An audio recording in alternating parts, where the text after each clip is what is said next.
मैं आदरणीय दद्दा की अगवानी में उठा हूँ, उन्हें बुलाना चाहता हूँ। उन्हें संचालन करना वाकई बहुत मेहनत का काम होता है।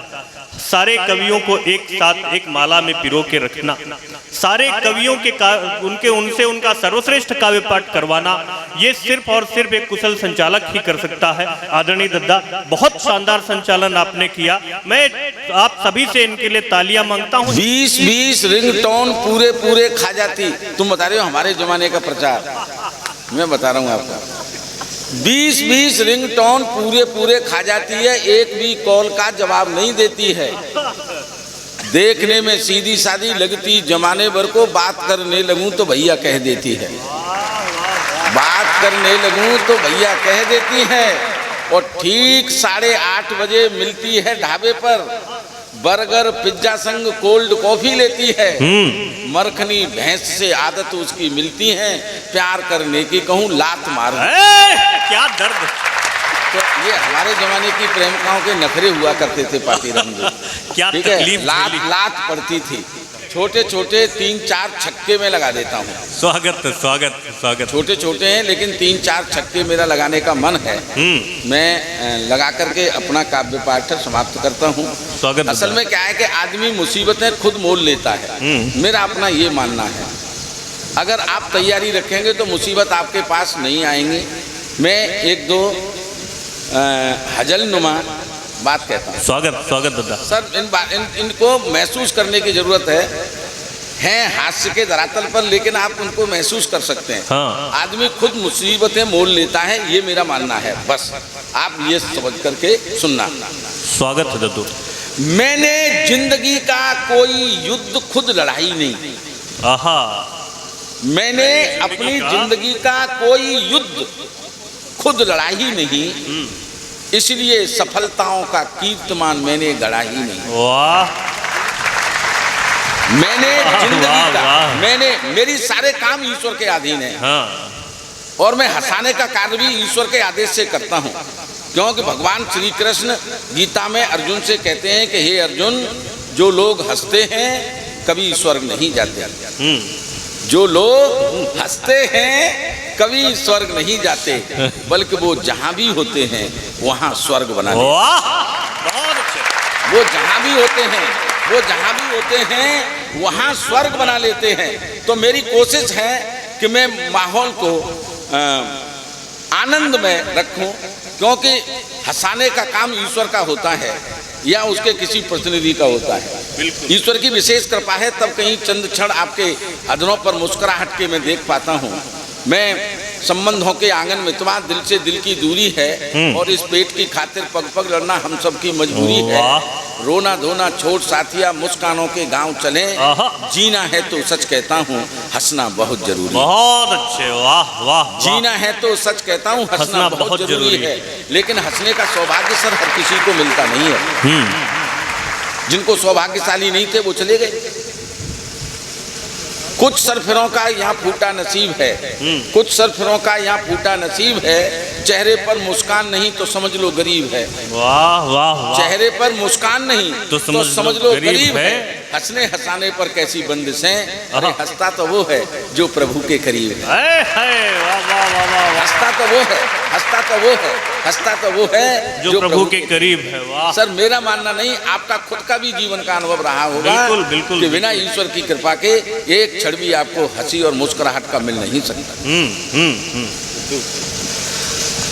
एक क्षण भी आपको मुस्कुराहटों का मिल नहीं सकता। मेरा मत ये सुनना, मैंने जिंदगी में कोई युद्ध खुद लड़ाई नहीं। मैंने जिंदगी का कोई युद्ध खुद लड़ा ही नहीं, इसलिए सफलताओं का कीर्तिमान कोई मैंने गढ़ाई नहीं।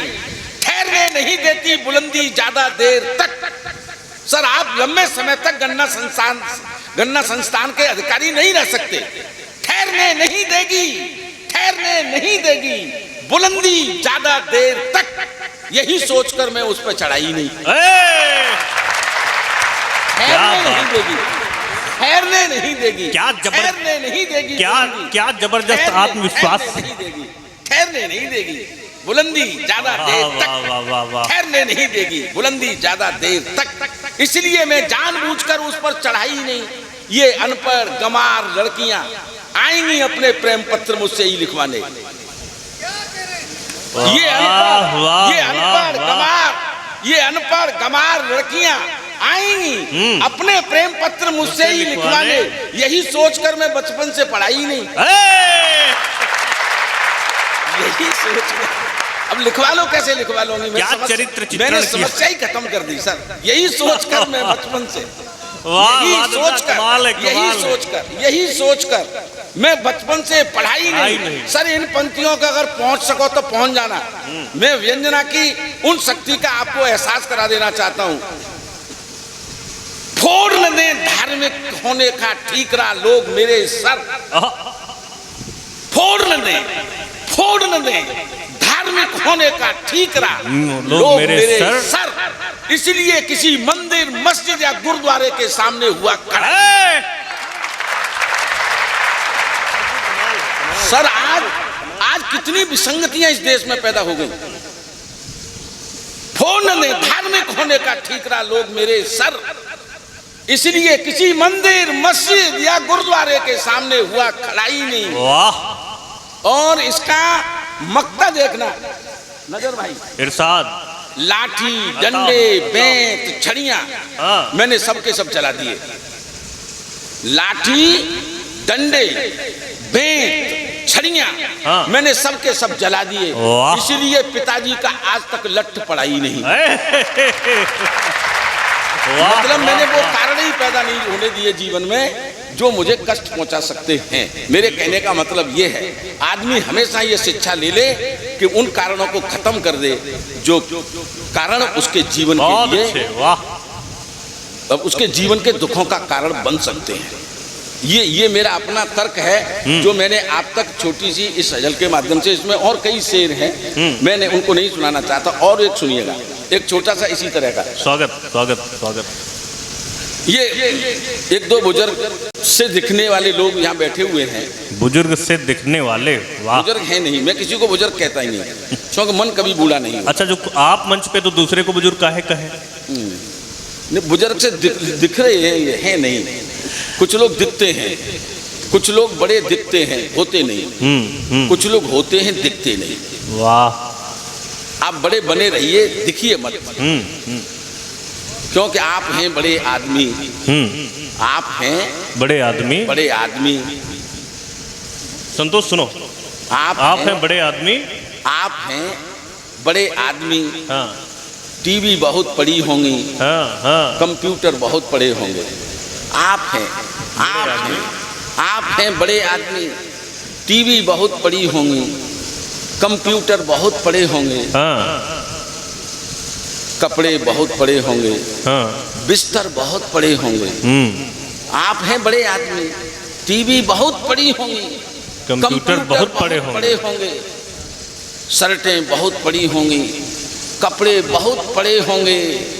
चप्पल बहुत पड़ी होंगी, जूते बहुत पड़े। क्या बड़े ये है शब्द का चमत्कार। ये शब्द का चमत्कार है। शब्द में से, व्यंजना में से कैसे शक्ति निकलती है, मैं वो कुछ सुना रहा हूँ आपको। एक और सुना देता हूँ आपको। दद्दा जब ते बूढ़े हैं। अरे वाह वाह वाह, बस कहने वाले थे दद्दा, इसको सुना। दद्दा जब ते बूढ़े हैं, घर की नजर में कूड़े रह गए।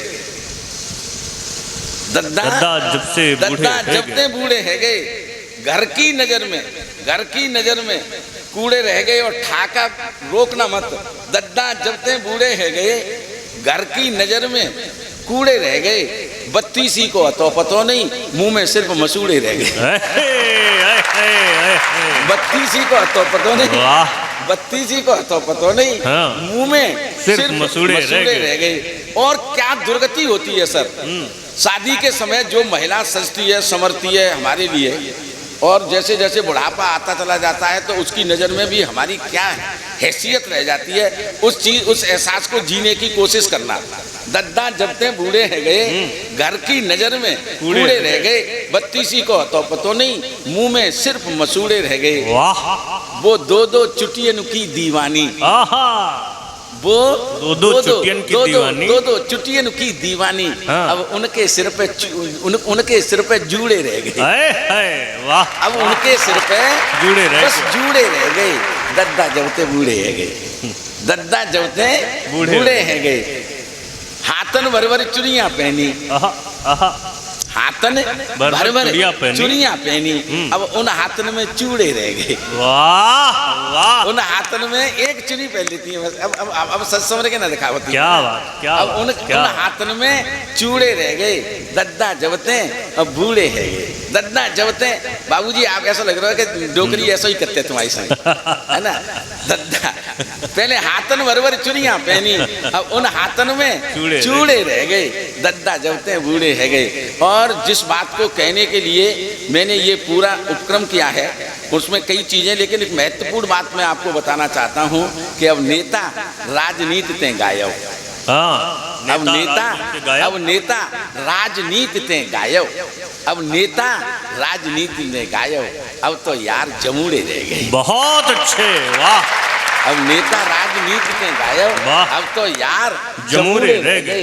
दद्दा जबते बूढ़े रह गए। आज जब मैं किसी को नेता कहता हूँ तो मांस की ये जीभ मेरी कट फट जाती है।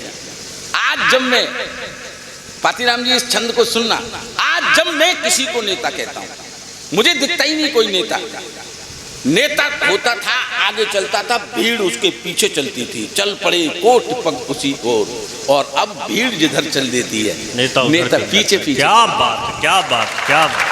काय का नेता है, काय का नेता है। लोगों को पता चल गया कि बीजेपी का जमाना आ गया तो कांग्रेस को छोड़ छोड़ के लोग बीजेपी में घुस गए। बीजेपी रही कहाँ है, कहाँ है बीजेपी? फिर कांग्रेस कहाँ गई? सब बीजेपी तो है गई।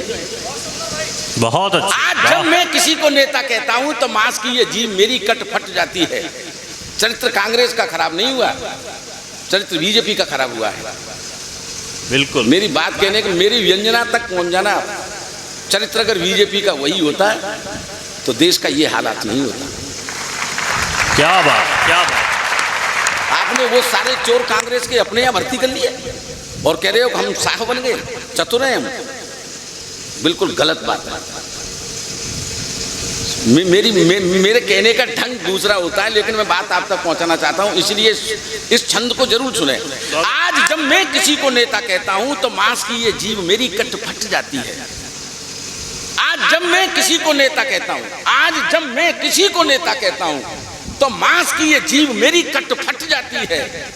नेता कह के उनको जो पास में बिठा लिया तो थोड़ी देर बाद देखा जेब कट जाती है। वाह वाह वाह वाह वाह। थोड़ी देर बाद देखा जेब कटे नेता के नाम पर।